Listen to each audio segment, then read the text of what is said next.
छली मित्र को त्याग दें।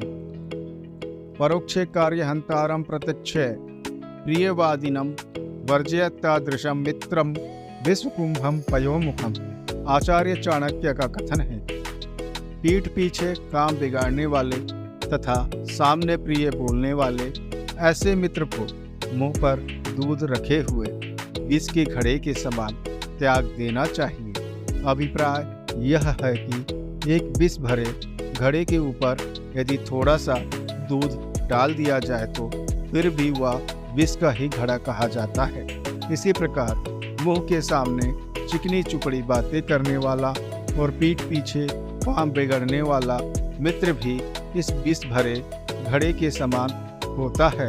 विष के घड़े को कोई भी व्यक्ति नहीं अपना सकता, इसलिए इस प्रकार के मित्र को त्याग देना ही उचित होता है।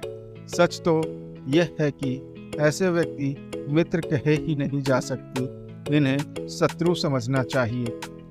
ना विश्वे सेत कुतमित्रे चामित्रे चापि न विश्वसेत कदाचित कुपितम मित्रम सर्वगृहाम प्रकाशेत। आचार्य चाणक्य का कथन है कि कुमित्र पर कभी विश्वास नहीं करना चाहिए और मित्र पर भी विश्वास नहीं करना चाहिए।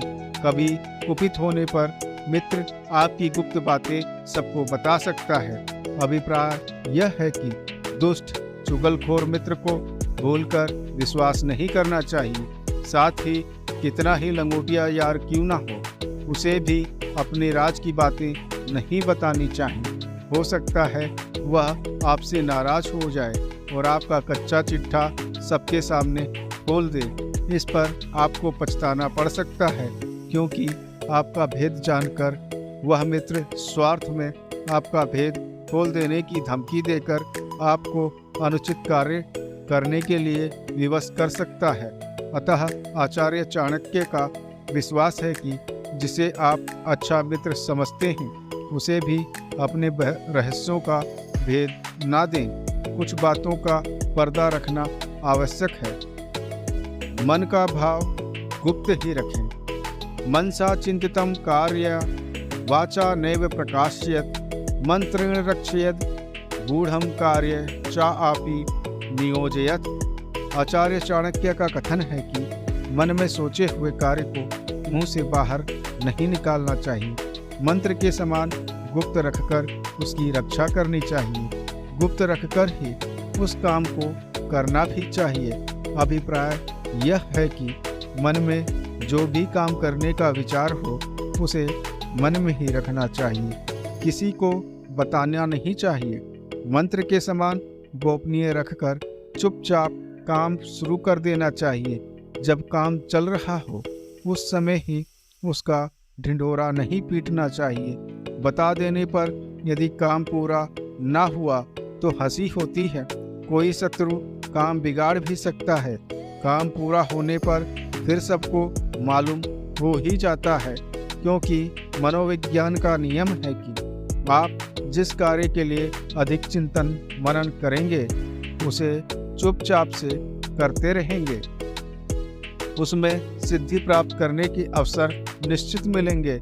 इसलिए आचार्य का कथन है कि मन में सोची हुई बात या कार्य योजना कार्य रूप में लाने से पहले प्रकट नहीं करनी चाहिए। इसी में सज्जनों की भलाई है। पराधीनता कष्टम चा खलु मूर्खत्वम कष्ट चा खलु यौवनम कष्टात् कष्टतरम चैव परगे हनिवासनम। आचार्य का कहना है कि मूर्खता कष्ट है, यौवन भी कष्ट है, किंतु दूसरों के घर में रहना कष्टों का भी कष्ट है। वस्तुतः मूर्खता अपने आप में एक कष्ट है और जवानी भी एक व्यक्ति को दुखी करता है। इच्छाएं पूरी ना होने पर भी दुख तथा कोई भला बुरा काम हो जाए तो भी दुख। इन दुखों से भी बड़ा दुख है पराए घर में रहने का दुख। पर घर में ना तो व्यक्ति स्वाभिमान के साथ रह सकता है और ना अपनी इच्छा से कोई काम ही कर सकता है, क्योंकि मूर्ख व्यक्ति को उचित अनुचित का ज्ञान ना होने के कारण हमेशा कष्ट उठाना पड़ता है। इसीलिए कहा गया है कि मूर्ख होना अपने आप में एक बड़ा अभिशाप है। कौन सी बात उचित है और कौन सी अनुचित, यह जानना जीवन के लिए आवश्यक होता है। इसी भांति जवानी बुराइयों की जड़ है। कहा तो यहाँ तक गया है कि जवानी अंधी और दीवानी होती है। जवानी में व्यक्ति के काम के आयोग में विवेक खो बैठता है। उसे अपनी शक्ति पर गुमान हो जाता है। उसमें इतना अहम भर जाता है कि वह अपने सामने किसी दूसरे व्यक्ति को कुछ समझता ही नहीं। जवानी मनुष्य को विवेकहीन ही नहीं, निर्लज्ज भी बना देती है, जिसके कारण व्यक्ति को अनेक कष्ट उठाने पड़ते हैं। ऐसे में व्यक्ति को यदि दूसरे के घर में रहना पड़े तो उसे दूसरे की कृपा पर उसके घर की व्यवस्था का अनुसरण करते हुए ही रहना पड़ेगा। इस तरह वह अपनी स्वतंत्रता गंवा देगा। तभी तो कहा गया है कि पराधीन सपने हूँ सुख नाही। इसलिए इन पर विचार करना चाहिए। साधु पुरुष शैले शैले ना माणक्यम मौक्तिकम ना गजे गजे, साधवो ना ही सर्वत्र चंदन ना वने वने। आचार्य चाणक्य ने कहा है कि न प्रत्येक पर्वत पर मणि माणक्य ही प्राप्त होते हैं, न प्रत्येक हाथी के मस्तक से मुक्ता मणि प्राप्त होती है। संसार में मनुष्य की कमी न होने पर भी साधु पुरुष सब जगह नहीं मिलता। इसी प्रकार सभी वनों में चंदन के वृक्ष उपलब्ध नहीं होते। यहाँ अभिप्राय यह है कि अनेक पर्वतों पर मणि माणक्य मिलते हैं, परंतु सभी पर्वतों पर नहीं। ऐसा विश्वास किया जाता है कि कुछ हाथी ऐसे होते हैं जिनके मस्तिष्क में मणि विद्यमान रहती है, परंतु ऐसा सभी हाथियों में नहीं होता। इसी प्रकार इस पृथ्वी पर पर्वतों और जंगलों अथवा वनों की कमी नहीं, परंतु सभी वनों में चंदन नहीं मिलता। इस प्रकार सभी जगह साधु व्यक्ति नहीं दिखाई देते। साधु शब्द से आचार्य चाणक्य का अभिप्राय यहाँ सज्जन व्यक्ति से है, अर्थात ऐसा व्यक्ति जो दूसरों के बिगड़े हुए काम को बनाता हो, जो अपने मन को निवृत्ति की ओर ले जाता हो और निस्वार्थ भाव से समाज कल्याण की इच्छा करता हो। साधु का अर्थ यहाँ केवल भगवे कपड़े पहनने वाले दिखावटी सन्यासी व्यक्ति से नहीं है। यहाँ इसका भाव आदर्श समाज सेवी व्यक्ति से है, परंतु ऐसे आदर्श व्यक्ति सब जगह कहाँ मिलते हैं। वे तो दुर्लभ ही है। जहाँ भी मिले उनका यथावत आदर सम्मान ही करना चाहिए। पुत्र के प्रति कर्तव्य पुनश्च विविध शील निर्योज्या सततम बुद्धे नीतिज्ञा शील संपन्ना भवन्ति कुल पूजिता।